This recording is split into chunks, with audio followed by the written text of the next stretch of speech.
හරි ඉතින් අපේ channel එකත් එක්ක එකතුලා ඉන්න යාළුවෝ හැමෝම සාදරයෙන් පිළිගන්නවා අපෙන් අරන් එන තවත් අලුත් එක් වීඩියෝ එකක්. හරි ඉතින් අද අපි මේ වීඩියෝදී ඔයාලත් එක්ක කතා කරන්නේ ඔයාලා අලුතින්ම Windows install කරපු කම්පියුටර් එකකට කොහොමද drivers install කරගන්නේ කියන එක ගැන.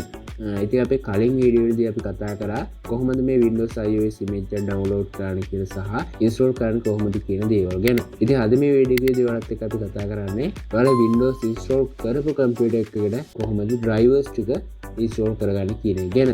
ඉතින් ඔයාලා කම්පියුටර් Windows install කරාට පස්සේ ඉස්සෙල්ලම කරන්න ඕන ඔයාලගේ drivers ටික install කරගන්න එක. ඉතින් මේ drivers එක කියලා කියන්නේ ඔයාගේ hardware සහ software අතර සම්බන්ධතාවය ගොඩනගන්නේ මෙන්න මේ drivers වලින්. ඉතින් ඔයාගේ කම්පියුටර් එකට ගැලපෙන drivers ටික අනිවාර්යයෙන්ම ඔයාගේ කම්පියුටර් එකට install කරන්න ඕන. ඔයාගේ hardware ටික හරියට වැඩ කරන්න නම්.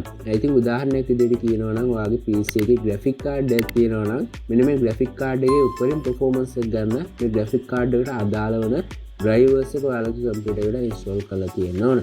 ඉතින් මෙන්න මේ වගේ තමයි අනිත් parts වල drivers ටික ඔයාලගේ කම්පියුටර් එකට හරියටම install වුණාම ඔයාලට පුළුවන් ඔයාගේ කම්පියුටර් එකේ තියෙන උඩරින් performance එක ලබා ගන්න. හරි ඉතින් මේ වීඩියෝ එක Windows install කරන වීඩියෝ series එකේ අන්තිම වීඩියෝ එක තමයි මේ විදිහට ඔයාලට අපි අරගෙන එන්නේ. හරි ඉතින් ඔයාලට පුළුවන් ක්‍රම දෙකකට ඔයාගේ drivers ටික install කරගන්න. ඉතින් පළවෙනි ක්‍රමයේ විදිහට ඔයාලට පුළුවන් third party software එකක් use කරලා ඔයාගේ කම්පියුටර් ගැලපෙන drivers ටික install කරගන්න. එහෙම නැත්නම් ඔයාලට පුළුවන් driver manager එකට ගිහිල්ලා ඔයාලට අවශ්‍ය කරන drivers ටික install කරගන්න. හරි ඉතින් මේ වීඩියෝ එකේදී ඔයාලත් එක්ක අපි කතා කරන්නේ driver booster කියන software එක හරහා කොහොමද ඔයාගේ කම්පියුටර් එකට drivers ටික install කරන්න කියන එක ගැන. ඉතින් මේ software එක ඔයාලට පුළුවන් ඉන්ටර්නෙට් එක හරහා download කරගන්න. එහෙම නැත්නම් මම Google Drive upload කරලා ඔයාලට link එක පල්ලෙහා description එකේ දාලා තියන්නම්. ඔයාලට ඒ හරහා පුළුවන් මේ software එක download කරගන්න. හරි ඉතින් මම මේ වෙනකොට මේ software එක download කරගෙන ඉන්නේ. ඉතින් මම මේක මේ විදිහට open කරගන්නවා. ඉතින් මේ විදිහට ඔයාලට බලා ගන්න පුළුවන් setup file එක තියෙනවා. ඉතින් ඔයා මේක right click කරලා මෙතන තියෙන run as administrator කියලා ඔයා මෙතන click කරන්න. click කරලා පස්සේ මේක මේ විදිහට open වෙනවා. හරි ඊට පස්සේ ඔයාලට බලා ගන්න පුළුවන් මෙතන තියෙන install කරලා බටන් එකක් ඔයා මෙතන click කරන්න. ඊට පස්සේ ඔයාලට එයාලගේ privacy policy වලට මෙතනින් ඔයා agree වෙන්න ඕන. ඉතින් ඔයාලට පුළුවන් මෙතන තියෙන tick එක දාලා මෙතන තියෙන install කියලා ඔයා මෙතන click කරන්න. click කරලා පස්සේ ඔයාලට බලා ගන්න පුළුවන් මේ software එක ඔයාගේ කම්පියුටර් එකට install වෙනවා.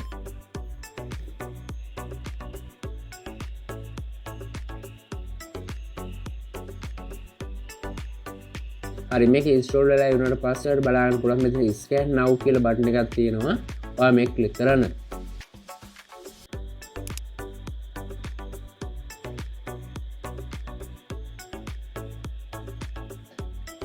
හරි ඊට පස්සේ බලා ගන්න පුළුවන් ඔයාගේ කම්පියුටර් එකේ තියෙන hardware එක මෙන්න මේ software එක හරහා අඳුනගෙන ඔයාලට අවශ්‍ය කරන drivers ටික අපට ලබා දෙනවා. ඉතින් ඔයාලට බලා ගන්න පුළුවන් මෙන්න මේ විදිහට list එකක් තියෙනවා. ඔයාගේ drivers update කරගන්න. ඉතින් ඔයාලට පුළුවන් මේ හැම එකක්ම මෙතන තියෙනවා update කියලා බටන් එකක්. ඔයා මෙතන click කරන්න. click කරලා පස්සේ ඔයාලට බලා ගන්න පුළුවන් මේක download වෙලා ඔයාගේ කම්පියුටර් එකට install වෙනවා. හරි ඉතින් මම මේක පල්ලෙහාට ගිහිල්ලා මේ විදිහට එකක් update කරනවා. ඉතින් මම මේ විදිහට මේක update කියන බටන් එකට click කරලා මම මෙතන තියෙන okay කියන බටන් එක click කරනවා. click කරලා පස්සේ බලා ගන්න පුළුවන් මෙන්න මේ විදිහට මේක download වෙනවා. හරි ඉතින් download වෙලා ඉවරනට පස්සේ ඔයාලට මේක install වෙනවා බලා ගන්න පුළුවන්.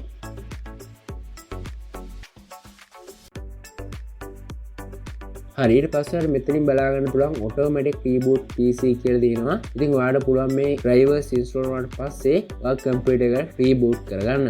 එහෙම නැත්නම් ඔයාලට පුළුවන් මෙතන තියෙනවා පොඩි arrow එකක් ඔයා මෙතන click කරන්න. click කරලා පස්සේ ඔයාලට බලා ගන්න පුළුවන් automatically shut down PC කියලා තව option එකක් ඔයාලට දීලා තියෙනවා.